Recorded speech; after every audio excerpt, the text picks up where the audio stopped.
Chattel Childhood by Aella, May 29th, 2025. Imagine you are a boy, born to parents with very different ideas about how to raise you than most people you know today.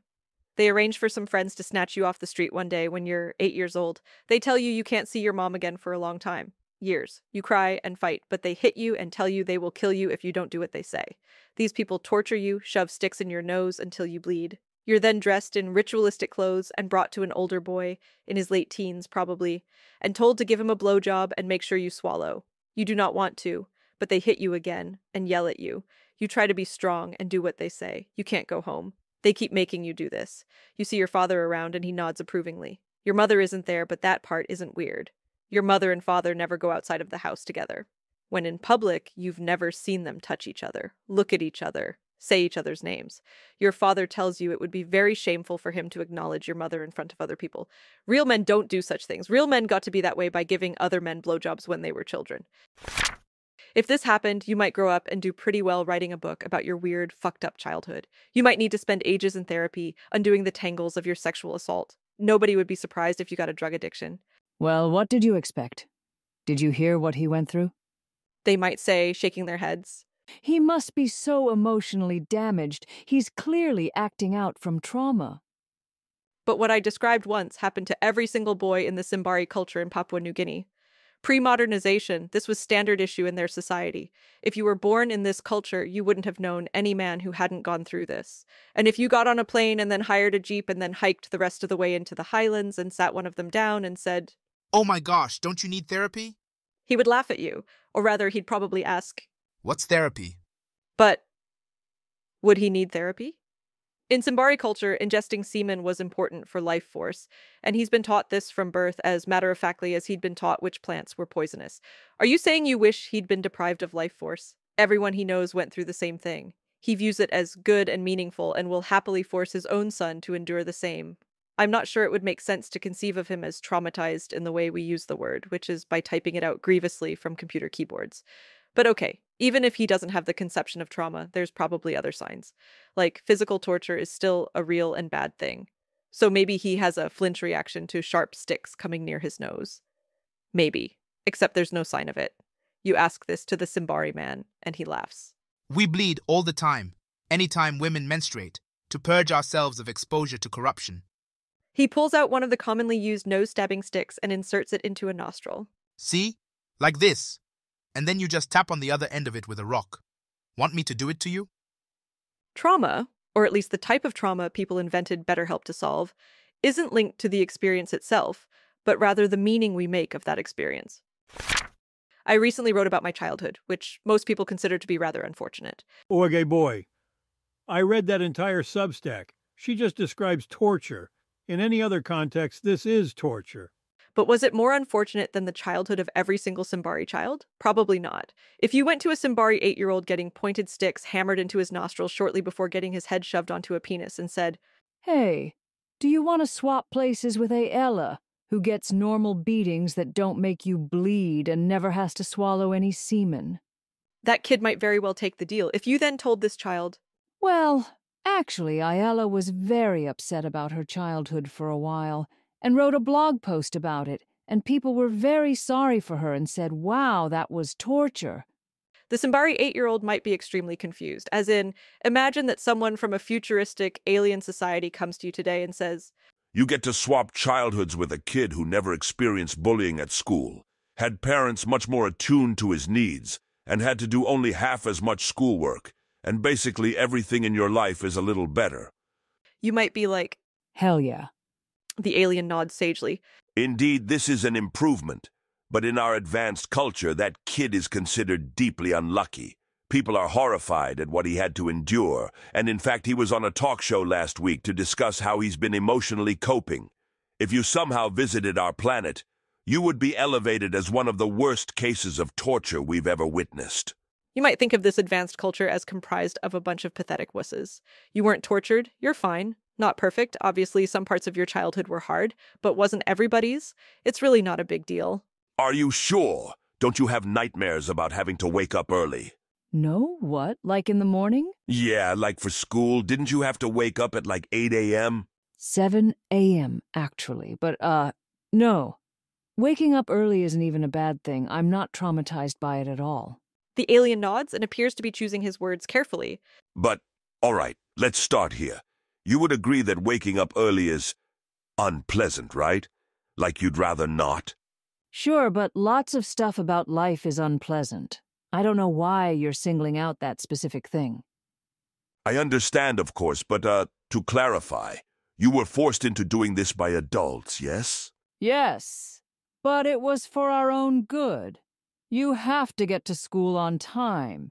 If they didn't make me wake up so early, I'd have gotten to school late. The alien takes some notes.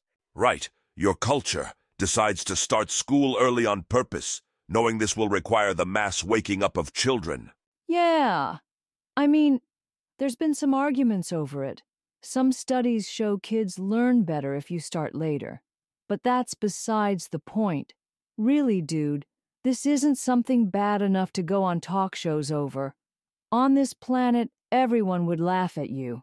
Everyone spent their childhoods waking up this early, and a ton of people still do. I understand everyone on your planet thinks this is normal. The alien says, who had just taken a spaceship and then a planetary shuttle and then public transit to talk to you. It's just fascinating to talk to someone who really believes it, who views themselves as untraumatized. I'm not traumatized by waking up at 7. You say, voice squeaking. The alien furrows his brow and flips through some papers.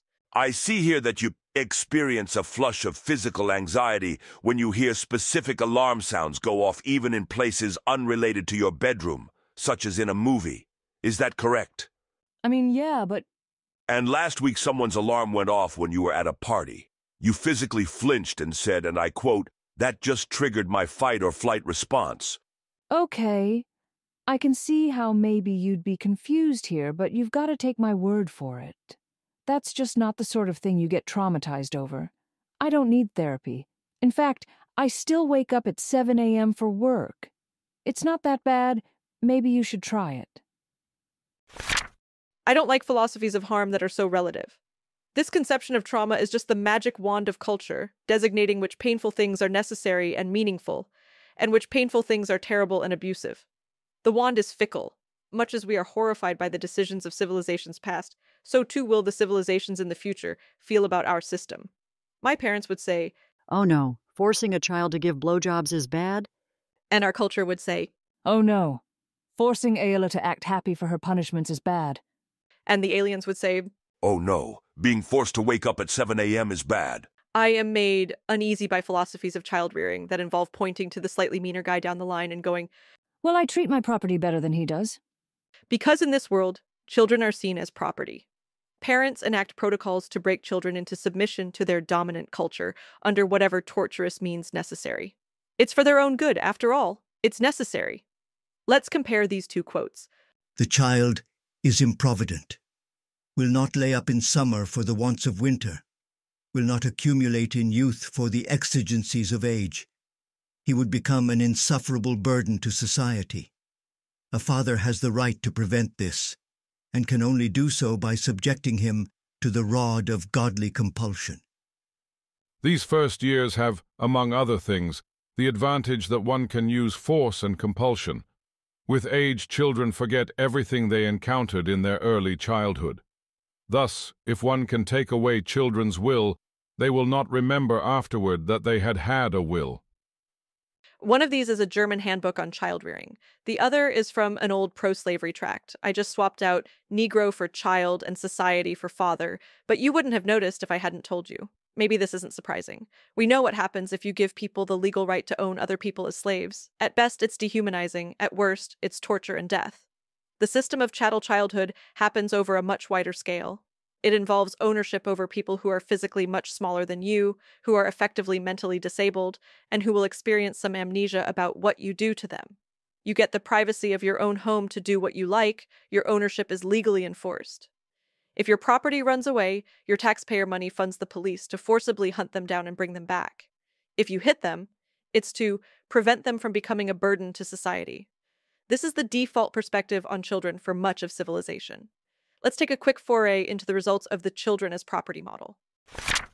Angel's trumpet is not a great plant to eat. In addition to being really unpleasant, effects include paralysis of smooth muscles, confusion, tachycardia, dry mouth, constipation, tremors, migraine headaches, poor coordination, delusions, visual and auditory hallucinations, mydriasis, rapid onset cycloplegia, and death.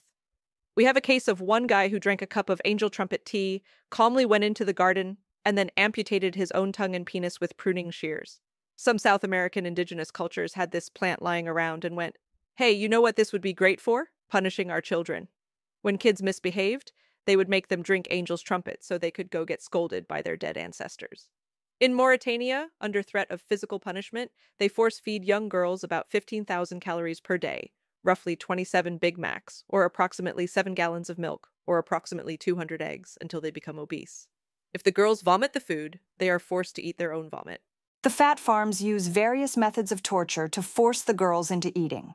Matrons roll sticks on the girls' thighs to break down muscle tissue and speed up the weight gain process. One method of torture, known as zayar, involves the matron inserting 2 sticks on each side of a child's toe.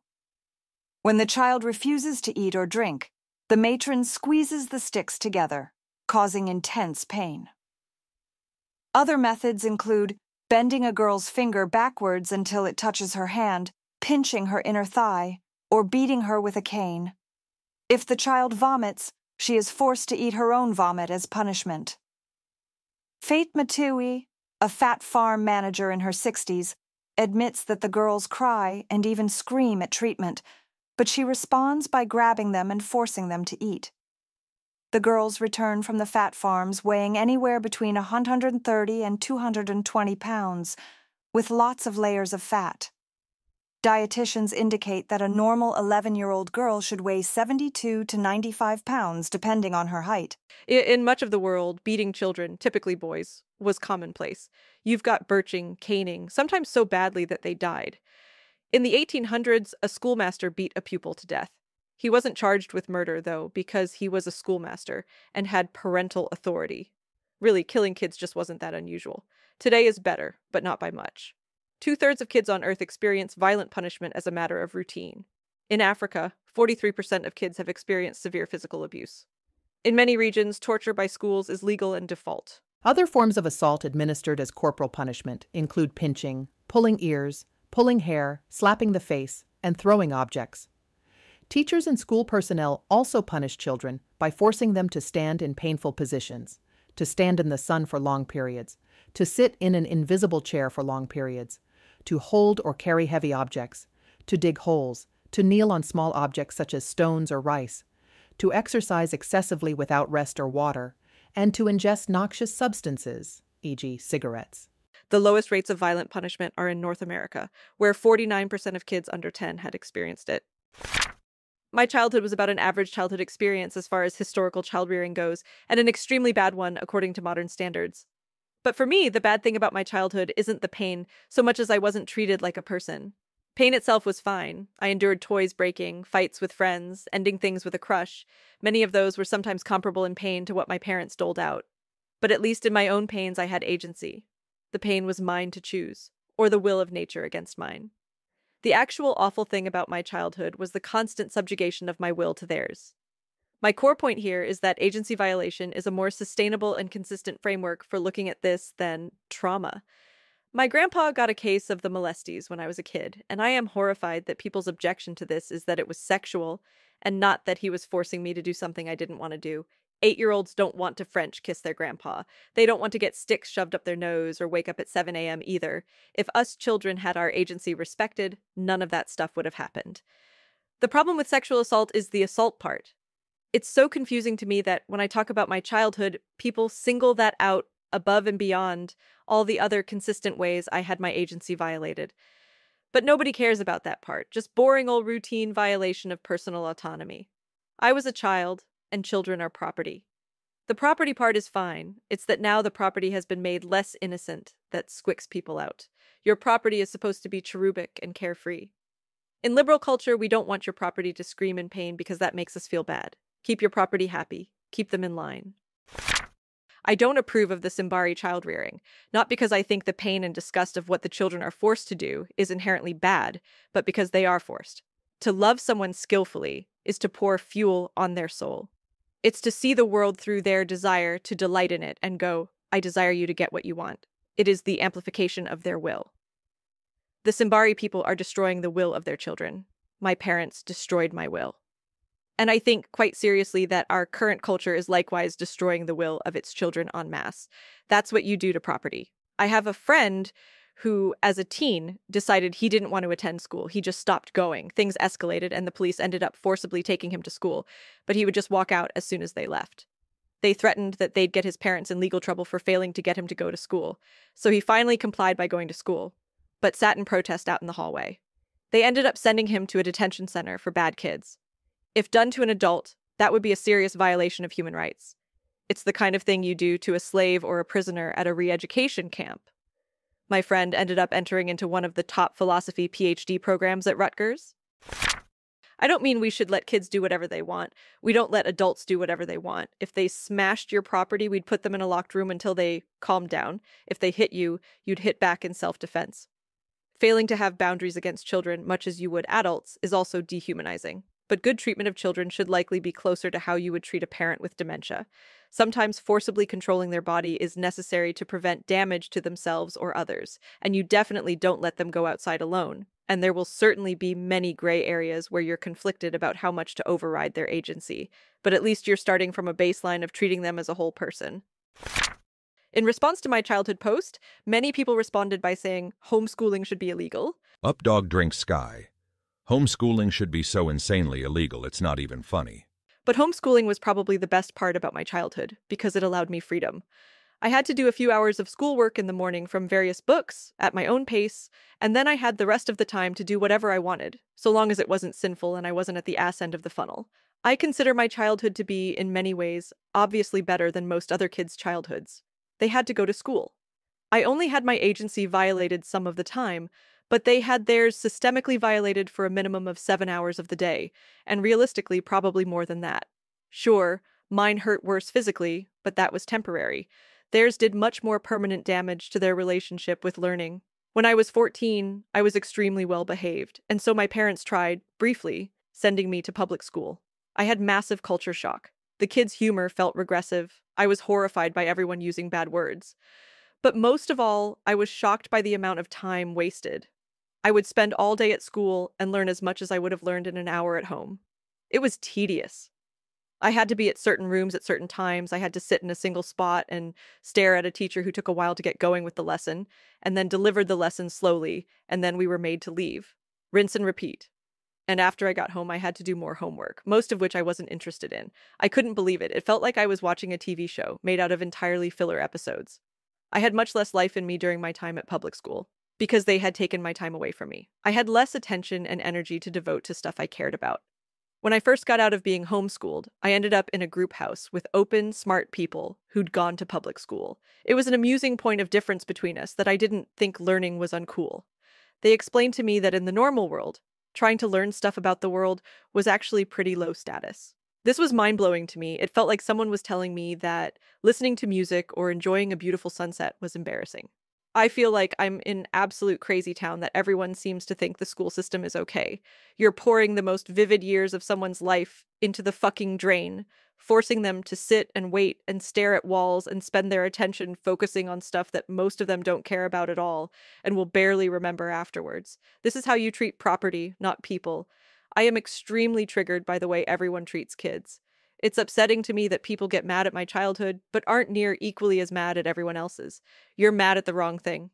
Every culture throughout history has justified the abuse of treating their children as property by arguing this is good for them and good for civilization. Kids need to learn this stuff to be functioning members of society. It's good to learn discipline. You can't have kids just sitting around playing video games all day. Not everyone is self-directed autodidacts. Sure, I know that argument. But hopefully if my parents had said to you, Do you expect her to learn good morals if we spare the rod? you would have said, Have you even tried other methods? if you were trying to get an adult to learn how to do something without being able to resort to using physical force, how would you do it? Maybe you would find something they're interested in and show how learning a specific skill would let them accomplish what they wanted. Maybe you'd point out how their coolest friends who they respect are pretty good at this skill. Or maybe you wouldn't try at all. Do they actually need to learn how to do that thing? I personally failed to learn a bunch of stuff as a homeschooler, but simply went and learned it as an adult when I needed to know it in order to achieve a goal. I'm not sure many people have ever figured out what it means to learn at all because the thing they're doing in school is very rarely it. Everyone seems to have fooled themselves into thinking that school is about learning, but half of the skill of learning is knowing how to be curious. Schools force facts down in curious throats. If you grow up in a world where the thing they call learning is enacted upon you under the implicit threat of violence, completely independent of your will, then you will never learn how to weaponize your own will into the true learning. I feel like an alien, having traveled down to planet Earth and found that society just does this and thinks it's normal. And I am personally horrified, but gently going, are you sure this is okay to people who insist that no, this was necessary, and they will happily do it to their own children? On a planet made out of Aellas, any one of you who attended public school could go on the talk shows and discuss your traumatic upbringing where your entire childhood was wasted away into systematic damage to your curiosity. You'd get massive sympathy from the audience, and you could go on a book tour and they'd make a dramatic, tragic biopic about your life. On a planet made out of Aellas, you'd need therapy. When I was very young, I remember adults treating me like I wasn't a person, but this didn't upset me quite as much as the fact that no adult seemed to remember what it was like to be a kid, or else they certainly would have taken my feelings much more seriously, like they did for other adults. I was terrified that I, too, would one day grow up and forget what it was like to be a child and would also stop taking other children seriously. So I swore to myself I wouldn't forget. I chose the phrase, "Don't forget, I'm a person," and deliberately sent it up the chain across my older selves by regularly meditating on the phrase and the importance with which it was carried. I'm an adult now, but I have not forgotten what it was like to be a child.